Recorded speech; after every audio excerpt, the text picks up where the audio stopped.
Pelo sinal da Santa Cruz, livrai-nos Deus, nosso Senhor, dos nossos inimigos, em nome do Pai, do Filho e do Espírito Santo. Amém.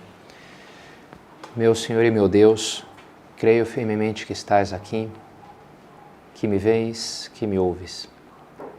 Adoro-te com profunda reverência. Peço-te perdão dos meus pecados e graça para fazer com fruto este tempo de oração. Minha Mãe Imaculada, São José, meu Pai e Senhor, meu anjo da guarda, intercedei por mim.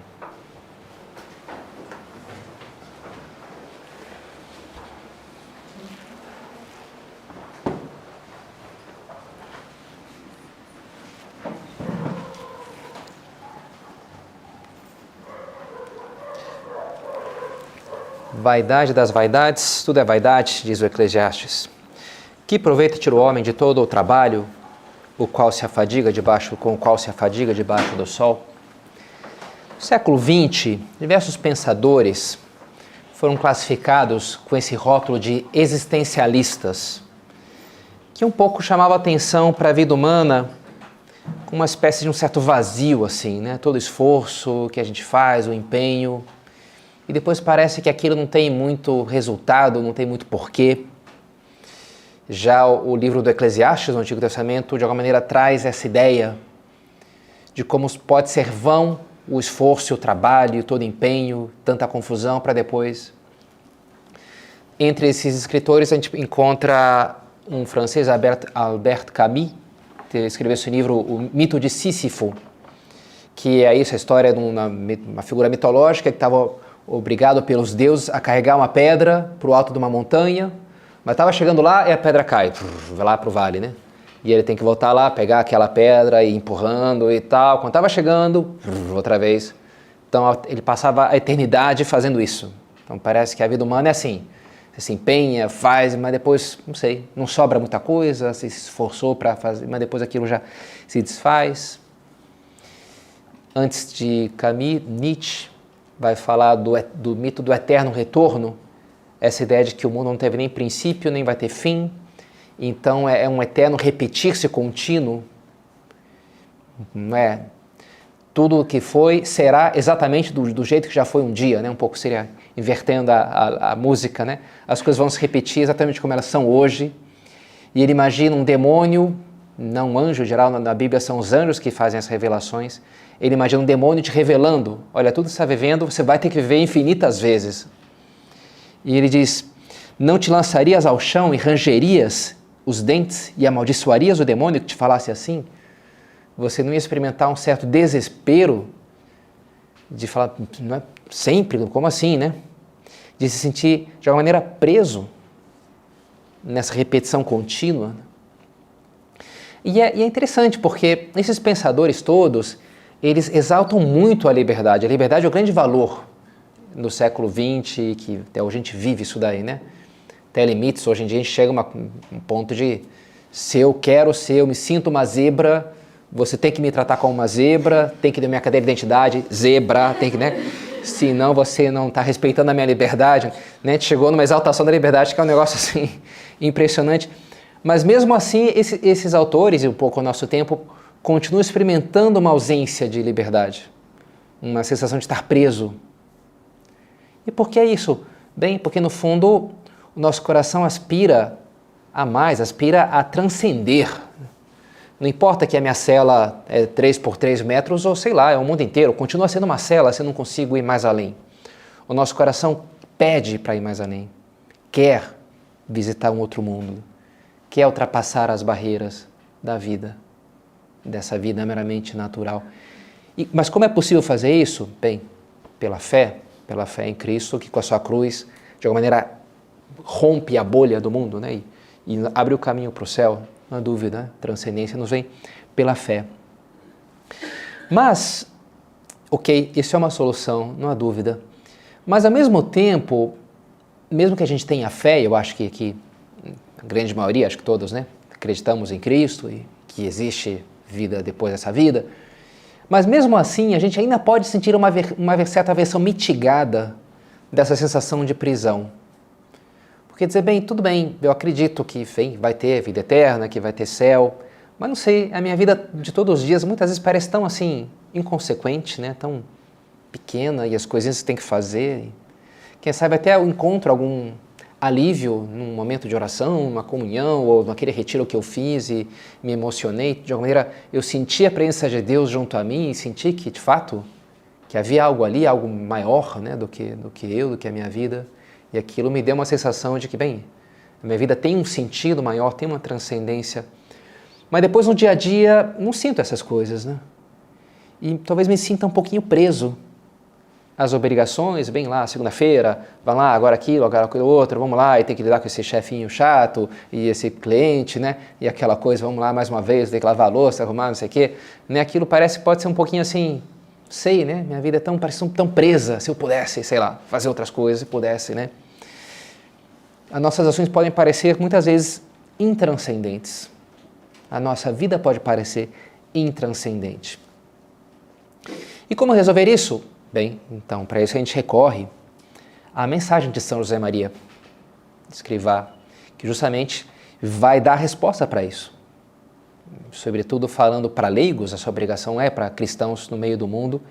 Ele fala que a gente pode e deve encontrar um quid divinum, um algo de divino escondido nas realidades de todos os dias, nessas realidades que compõem a nossa jornada habitual.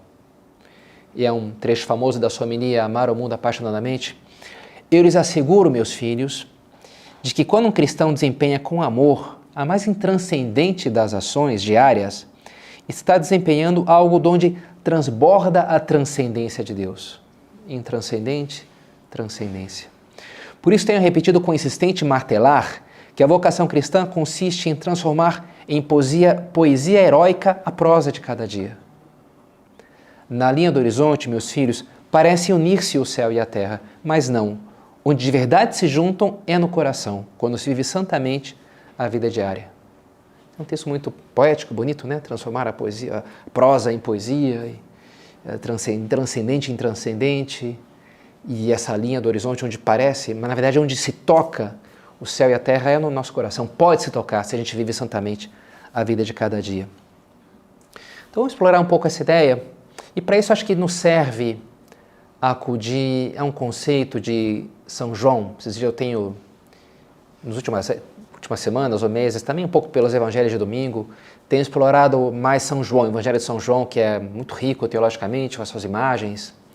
Essa semana eu fui fazer uma via sacra, aí pedi para o ChatGPT.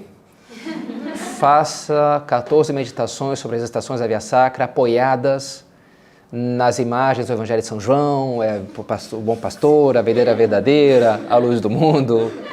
E ficou muito legal, eu curti. Curti a minha via sacra. Depois pedi, então agora faça uma imagem para cada. Aí ele fez a primeira, mas aí para as outras precisava pagar, sei lá, e não deu muito certo. Mas a via sacra ficou bem legal. Eu até repassei, olha só, o pessoal curtiu.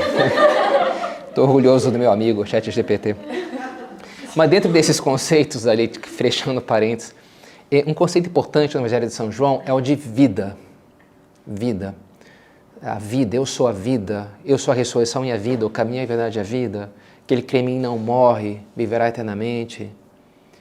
E se você for pegando esses vários, o que ele quer dizer com essa ideia, né?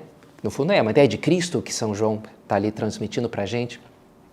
Não é só a vida eterna, sem dúvida, a vida espiritual, mas como comenta o Papa Bento XVI, não é essa vida eterna, não significa que vida que vem depois da morte, uma coisa temporal. Tem essa vida e depois vem a outra vida.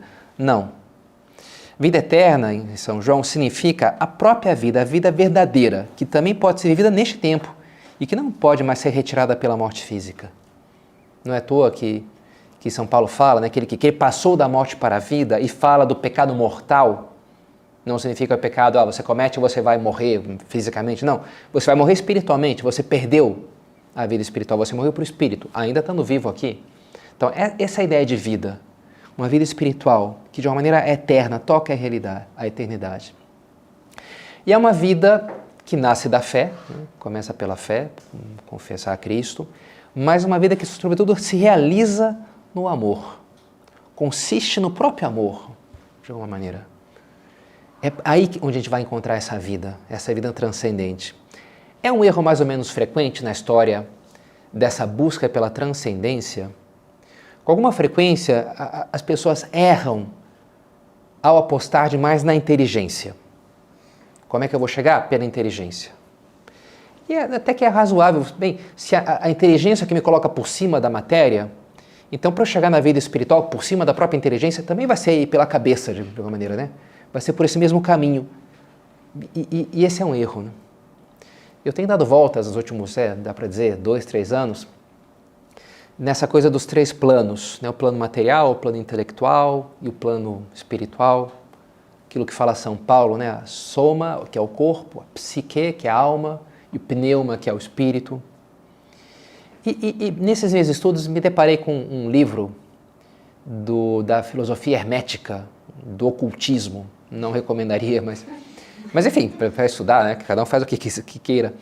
Mas por quê? Porque ele olha, que esse livro fala da teoria dos 3 planos, né? O material, o noético e o espiritual. Ah, legal, deixa eu ver aqui se ele me dá alguma luz. E é bacana, assim, é bem fechadinho, então cada um dos 3 planos tem 7 subplanos, então a matéria tem desde a matéria mais bruta até a energia, que já é uma matéria já mais elevada, e um pouco da sensibilidade, tem até, sei lá, as amebas, que tem algum tipo de sensibilidade, os animais, até o homem, e no espírito também, você tem vários planos, então alguns homens já descobriu, esses ainda não descobriu, então ele foi assim, né? E foi, nossa, interessante, né? E até, enfim, assim como o exercício de criação de mundo, que também é uma coisa que eu acho interessante, é legal, funciona bem. Mas enfim, mas está errado. Não é assim. Não é assim que a coisa funciona, né? A via para o espírito não é a via da inteligência. Essa é uma via equivocada, a gente poderia chamar de a via até, ainda que soe um pouco forte, mas é a solução satânica, a gente poderia dizer, né? Porque eu sou mais inteligente, então eu sou Deus. Não é isso que te faz mais divino, ser mais inteligente, né? Com tempos, algumas pessoas têm essa coisa de que, no fundo, o caminho para transcender é você entender os segredos. Você lê aqui esse livro secreto, que eu te vendo por 10 mil reais, né? Aí você vai ter os segredos da vida, né? Que só nós poucos aqui conhecemos, você vai conseguir manipular, é pela inteligência.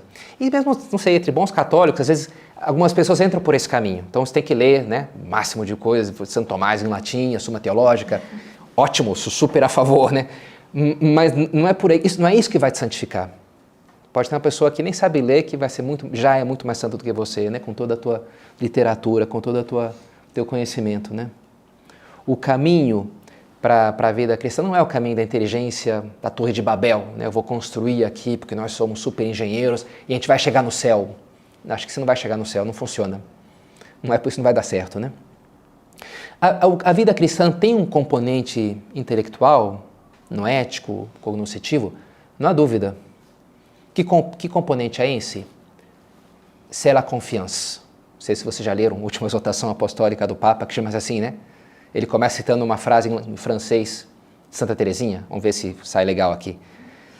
C'est la confiance et rien que la confiance qui doit nous conduire à l'amour. Sempre que termina com l'amour, fica legal, né? É a confiança e nada além da confiança que deve nos conduzir ao amor. O Papa começa citando assim em francês as frases de Santa Teresinha, que é uma coisa bonita, né? E ele se detém no tema da confiança, que é um tema muito rico, muito bonito. É um tema bíblico, a confiança aparece na Bíblia? Sim, o tempo todo. E qual que é o termo grego para confiança? Pistis, que não por acaso a gente traduz também como fé. É o mesmo termo. Fé e confiança, no grego, né, do Evangelho, do Novo Testamento, é a mesma palavra. Então, no fundo, existe um componente, e o componente inicial da vida cristã, não há dúvida que é a fé, começa pela fé. Mas uma fé que deve nos conduzir ao amor, né? É a confiança, nada além da confiança, que nos conduz ao amor. É uma fé que nos leva, é um conhecimento que nos leva ao amor. Por isso, como dizia Santa Teresa d'Ávila, agora Santa Teresona, né? Não mais a Santa Teresinha, a santidade não consiste em pensar muito em Deus, mas em amá-lo muito. Claro, a gente pensa em Deus, mas é quase que uma ferramenta, como um primeiro passo para o que realmente interessa, né? Que é amar a Deus. Isso é a vida. Dos escritos de São João, ele diz assim, por exemplo, na primeira epístola, sabemos que já passamos da morte para a vida porque amamos os irmãos. Quem não ama permanece na morte, mas esteja vivo materialmente, fisicamente, não está vivo espiritualmente, se você não ama. Essa vida consiste, a matéria-prima do plano espiritual é o amor. Nisso resume a lei e os profetas. Isso é o que? Esse é o caminho para a vida espiritual, né? O amor. Tá, Padre Pedro, bonito, né? L'amour, legal, né? Mas, assim, na prática, como é que isso funciona? Basta amar e eu já tenho vida espiritual, né? Porque todo mundo não ama, não é uma coisa assim inata. Então, sei lá, você não banalizou um pouco a coisa, não banalizou demais, né? Ficou uma coisa muito... Olha, sim e não, né? É verdade que todo mundo ama e nós sempre amamos, mas a verdade também é que somos muito egoístas. É um nosso amor muito imperfeito ainda. É um amor cheio de desamor, cheio de egoísmo no fundo. Eu acho que não é difícil a gente se decepcionar com o amor das outras pessoas. Enfim, vocês me trazem coisas, né, de namorado, do meu pai, da minha, sei lá, tantas vezes, tantos amores que nos rodeiam, mas que estão cheios de defeitos. E assim como os deles, também o nosso, né, se a gente for honesto, também a gente é capaz de dizer, bem, eu também sou tão egoísta, né, na minha maneira de amar as pessoas, de me dedicar a elas. A verdade é que todos somos muito egoístas. E Cristo vem nos trazer a salvação também nos trazendo isso, né? Uma nova capacidade de amar, um amor mais elevado, um amor espiritual, a caridade sobrenatural, uma caridade teologal, que é, de certa forma, amar com o próprio amor de Deus, amar com o próprio coração de Cristo. De alguma maneira, isso é essa vida espiritual, isso é a salvação. É viver esse amor vivendo, crescendo em nós. Porque ele é um dom que a gente recebe já no nosso batismo, quando a gente é batizado, a gente recebe a graça, ou volta a receber com a confissão, a gente recebe a caridade, recebe a virtude. Mas, ao mesmo tempo, é um dom que exige cultivo, né? Uma semente que Deus plantou ali que eu tenho que regar, cuidar, é algo que tem que crescer com algum esforço da minha parte também, com alguma correspondência da minha parte, liberando, né, o terreno, limpando, ajudando. E assim é como a coisa acontece, né? É assim como na nossa alma se tocam esses três planos. De uma maneira, o céu está na minha alma, Deus está na minha alma, o Espírito Santo desce em mim, numa alma em graça, se entende, né? Me puxando para Deus, esse amor eterno que vai queimando no meu coração, e se for o que Jesus veio trazer à terra, e de uma maneira ele derramou nos nossos corações. E esse amor vai configurando a minha vida prática, as obras que vão saindo dali, e as coisas que eu faço, e de uma maneira vão tocando o mundo ao meu redor.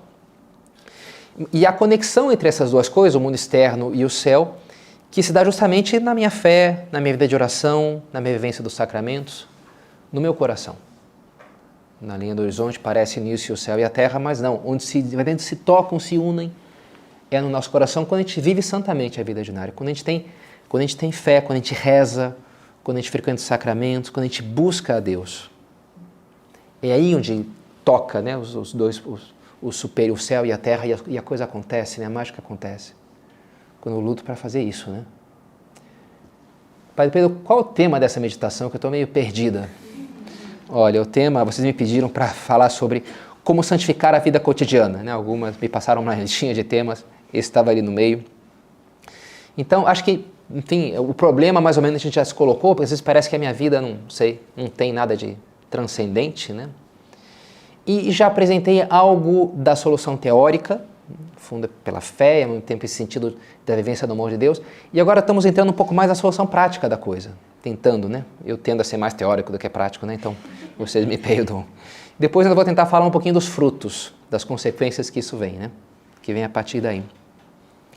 Mas qual que é a condição que põe em São João para que a minha vida tenha frutos? O que a gente encontra nas palavras de Cristo no Evangelho de São João?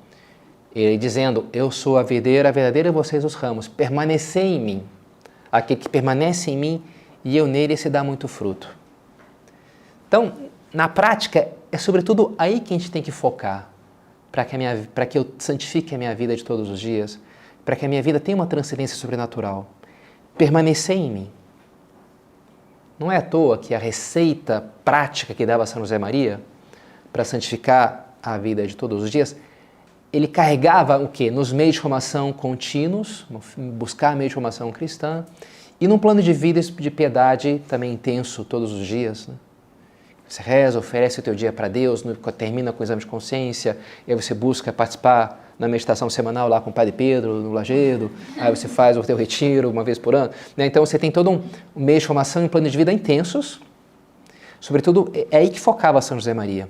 Porque é aí que eu vou lembrar de Deus, é aí que eu vou fomentar esse amor, eu vou aquecer a minha fé e a caridade, vou me abrir para a sua luz, e essa luz é que vai depois iluminar a minha vida, configurar o meu coração. São José Maria não dá assim tantas indicações tão concretas para como o que você tem que fazer para você santificar a tua vida, porque, bem, as circunstâncias de cada um são muito diversas, né? É diferente você, sei lá, santificar, tá dirigindo ali um táxi do que tá num hospital ou num colégio, né? São circunstâncias, para cada um aquilo vai significar coisas diferentes. E para isso, enfim, a gente vai levar na oração, vai perguntar na direção espiritual também. Mas o que é preciso fazer, sim, e isso vale para todo mundo, é estar perto de Deus, né? Permanecer em Cristo, ter vida de oração. Essa proximidade que vai nos transformando cada vez mais, transformando a minha vida. Faz uns 4 anos, 5 anos, minha irmã mandou um videozinho engraçado da filha dela, da minha sobrinha Maria, que tinha acabado de ser posta no colégio lá, bilíngue, a parte das aulas era em inglês, e ela não sabia muito inglês ainda, mas estava na casa de uma amiga lá, aí a mãe da amiga, começou, vamos falar inglês agora, aí começou a puxar papo com as duas menininhas, sei lá, 7, 6 anos, em inglês, fez uma pergunta para elas em inglês, e o divertido é que elas começaram a falar qualquer coisa menos inglês, assim, mas soava muito parecido a inglês, e não era português nada, era um negócio lá que eles estavam inventando claramente, mas que tinha sonoridade, né, o som do inglês, soava com inglês, então é engraçado, né? E elas super desenvoltas, assim, né, falando, e eu falava, outra replicava, não estava dizendo nada com nada, mas o engraçado era isso, a cara de pau delas de... E é interessante porque a mente humana funciona muito assim, muito mais na tentativa e erro. Vou falar um negócio, ver se deu certo. Não deu certo, ninguém entendeu o que você falou. Então tem que pensar um pouco mais, tem que tentar outra vez, né? Achei interessante, até os chimpanzés, quando eles estão aprendendo, eles usam ferramentas, eles aprendem a pescar cupim. Pega um vareto, enfia no cupinzeiro, mexe, aí sobe uns cupinzinhos, ele morde e come os cupins, né?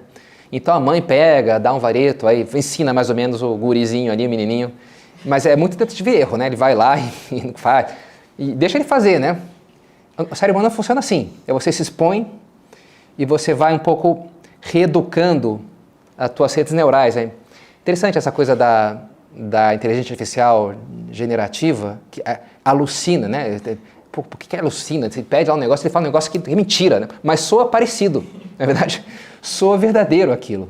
Perguntaram outro dia, livros escritos pelo Padre Francisco Fausto sobre Nossa Senhora, e ele fez uma lista maravilhosa, mas tudo falso, né? Tudo mera alucinação. Enfim, às vezes ele acerta, não é sempre que ele está alucinando.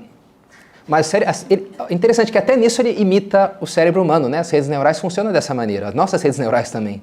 Você vai se expondo, tentando jogar bola ali na cesta, acertar ou desenhar, e não é que você recorre a regras lógicas, como é que tem que ser. Não, sei lá, você vai fazendo e você vai tentativa e erro, né? E vai ajustando. E assim como me torno bom nas coisas, na medida que eu me exponho e vou fazendo. Da mesma forma, a nossa santificação é dessa maneira, né? Na medida que eu vou tentando agradar a Deus, tentando fazer aquilo que é reto, que é nobre, que é belo, que é bom, que é santo. E isso vai configurando a minha vida, vai configurando a minha sensibilidade, vai configurando o meu coração. Na medida que eu vou fazendo boas ações, o meu coração vai se tornando bom. E vai me levando mais facilmente para as boas ações. São as virtudes, né, que a gente vai adquirindo dessa maneira. E assim eu vou me tornando bom, vou tornando cada vez mais aberto. É um pouco como uma coisa é eu tentar, né, olhar bem aqui a situação, outra coisa é eu limpar os meus óculos, que estão meio sujos. E assim a luz entra mais fácil, né? Na medida que eu vou me empenhando, lutando, eu vou abrindo, eu vou tirando as imperfeições e eu vou ficando mais iluminado com a luz de Cristo, né? Eu estou mais unido a Ele, então a coisa flui e nesse fazer, isso vai derretendo o egoísmo que há em mim. Eu vou me identificando mais com Cristo. É assim que a gente santifica. A gente se santifica. São José Maria falava, né? Santificar o trabalho, santificar-se no trabalho. Uma coisa leva a outra. Na medida que você se empenha em fazer bem as coisas, que sejam gratas a Deus, belas, nobres, você vai, sem perceber, se tornando belo, nobre, santo. Cristo, né? Se você vai imitando a Cristo, você vai se identificando com Cristo. Cheguei hoje, estava esses dias no sítio da Aroeira, no interior de São Paulo, uma casa de retiros, um encontro com padres, padres da obra de vários lugares do país, muito legal, muito divertido, muito enriquecedor. E uma hora a gente passou para visitar a zona da administração doméstica da casa, e foi muito interessante, uma manhã lá, e vendo o processo de lavar a roupa, e a roupa de cama, e a cozinha maravilhosa, e as coisas industriais lá, enfim, a comida sensacional, sim, muito edificante, porque tudo muito limpo, tudo com muito carinho, tudo feito ali, né, aquelas profissionais que trabalham lá, e está muito plasmado também o entusiasmo delas, né, com o trabalho e o carinho que elas põem, e depois se plasma em resultados muito concretos, né, que eu consumi vários deles nesses dias com muito gosto, né, que tive lá. Mas é um pouco essa imagem de como, de fato, assim, quando a gente vai colocando amor na nossa vida, o amor vai reconfigurando a nossa alma, o nosso olhar para as coisas, essa nossa união com Deus. E aqui a gente pode terminar a nossa meditação um pouco pensando agora nos frutos que vêm daí. Na medida que vai santificando, lutando para fazer de forma santa o teu trabalho, o que isso vai produzindo na tua vida, ao teu redor, como isso vai mudando. Santificar o trabalho leva a santificar-se no trabalho, leva a santificar com o trabalho. Aquilo vai se expandindo. E você tem, né, uma paz e uma alegria que irradiam. Muitos autores, já desde a antiguidade, compararam a vida a uma espécie de jogo. É uma coisa, eu acho interessante, até porque eu gosto bastante dos jogos e acho que dá para tirar coisas interessantes daí. Dá para a gente entender a nossa vida como alguém que está jogando vários jogos ao mesmo tempo, né? A gente sempre está jogando vários jogos. Que eu posso estar aqui ganhando, perdendo, melhorando. Lembro um convívio lá de rapazes de colégio que tinham vários esportes, mas ao mesmo tempo tinha um jogo que durava todo aquele fim de semana, que era o detetive, um era assassino, então tinha que descobrir se descobrisse a tempo, era jogava na piscina, o assassino, se não era o detetive que ia para a piscina. Então, enquanto aconteciam várias coisas, estava acontecendo um outro plano, um outro jogo, né?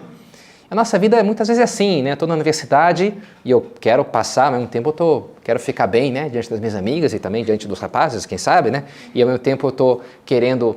Então você está jogando vários jogos, né? Ao mesmo tempo ali. E bem, às vezes, não sei, alguma coisa entra no teu caminho, no teu objetivo do jogo, e aquilo te entristece, né? Poxa, que droga, não vou poder fazer isso que eu queria, né? Não vou avançar nas casinhas aqui desse jogo, né? Que eu achei que eu podia avançar, não vou poder porque tem um obstáculo, né? Volte 3 casas, né? Já vou perder tempo. Mas o pior do que os obstáculos que nos entristecem, nos frustram, é quando você enjoa. Quando você, bem, esse joguinho aqui, sei lá, né? Eu achei que ia ser sensacional. Se um dia que eu começasse essa faculdade, imagina, eu vou estudar tal coisa, depois você entra mesmo, sei lá, tudo bem. É legalzinho, mas também não é aquela coisa que eu sonhava, né? Se eu, né, entrar no exército, se eu passar no concurso para não sei aonde, né? Se eu me casasse, aí sim, uau! E a pessoa, né, montaria um negócio que depois na prática a pessoa pode se frustrar também um pouco, de ver bem, não é tudo aquilo, né? Não sei, meu pai se aposentou, engenheiro civil, e falava um pouco, sabe, eu estou já sem paciência porque as grandes obras da engenharia civil, em geral, são as que o Estado, né, o governo pede. E, enfim, fez várias coisas aqui em Brasília. Mas ele fala, mas é meio triste, sabe, porque você começa a fazer um negócio lá, a última coisa foi a Cidade da Música, no Rio de Janeiro, uma obra super bacana, super grande.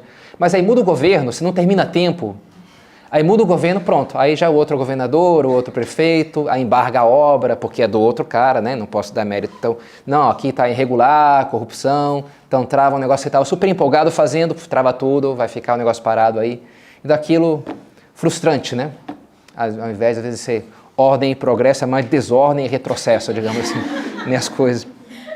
Mas no nosso caminho para Deus, não é assim, isso aqui é o legal, né? No jogo espiritual, você sempre pode crescer, sabe?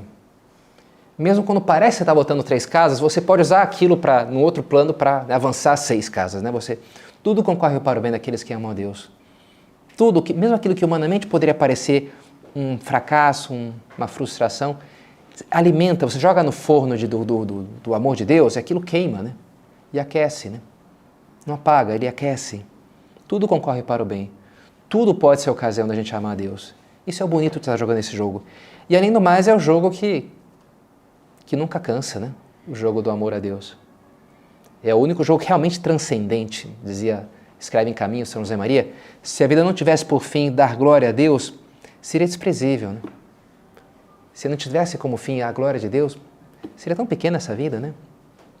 Mas porque tem, a gente pode viver sempre com brilho nos olhos, sempre com essa alegria ok, talvez não sejam frutos assim tão visíveis de, sei lá, que nem ganhar dinheiro ou comprar um carro, né? Mas nem por isso são frutos menos saborosos, menos verdadeiros. Achei bonito umas páginas das Confissões de Santo Agostinho, que li anteontem. Que amo quando vos amo. Vários trechos do livro vira a oração, né? São orações muito bonitas, né? O que eu amo quando eu vos amo? Está falando com Deus, né? O que eu amo quando eu amo a Deus? O que eu amo quando vos amo? Não amo a formosura corporal, nem a glória temporal, nem a claridade da luz, tão amiga destes meus olhos, nem as doces melodias das canções de todo gênero, nem o suave cheiro das flores, dos perfumes ou dos amores, nem o maná ou o mel, nem os membros tão flexíveis aos abraços da carne. Nada disso amo quando eu amo a Deus. E contudo, amo uma luz, uma voz, um perfume, um alimento e um abraço quando amo o meu Deus.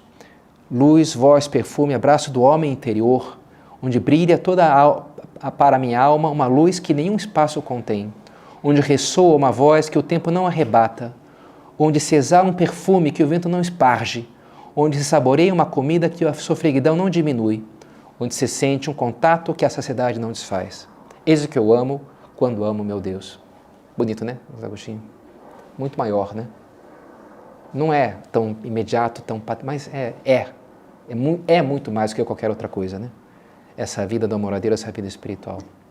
Bem, terminando hoje de manhã, lá fazendo a mala, no meu quarto, que eu estava lá no sítio da Aroeira, estava reparando mais um quadro de Nossa Senhora, uma imagenzinha que tem ali, bonita, né? Nossa Senhora com o menino Jesus no colo, tinham 3 anjos, assim, em forma meio de rapazes adolescentes junto dela, e tinha uma figura meio, num canto inferior direito, meio curiosa, que era uma carinha com umas asas, né, vermelho, e numa posição meio esquisita, meio apertado ali, né?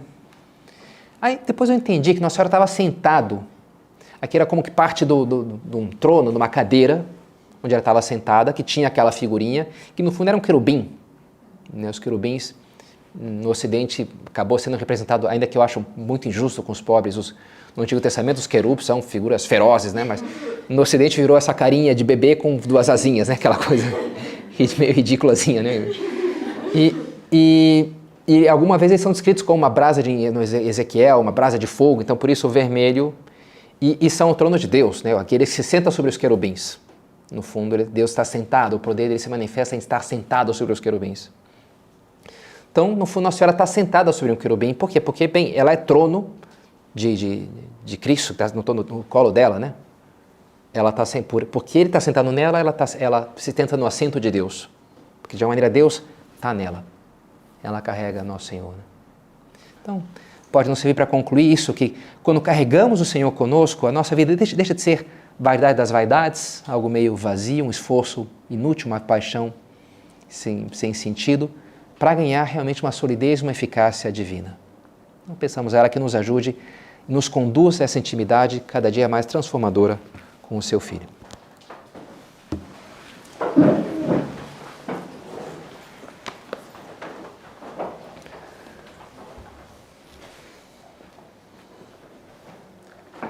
Dou-te graças, meu Deus, pelos bons propósitos, afetos e inspirações que me comunicaste nessa meditação. Peço-te ajuda para os pôr em prática. Minha Mãe Imaculada, São José, meu Pai e Senhor, meu anjo da guarda, intercedei por mim.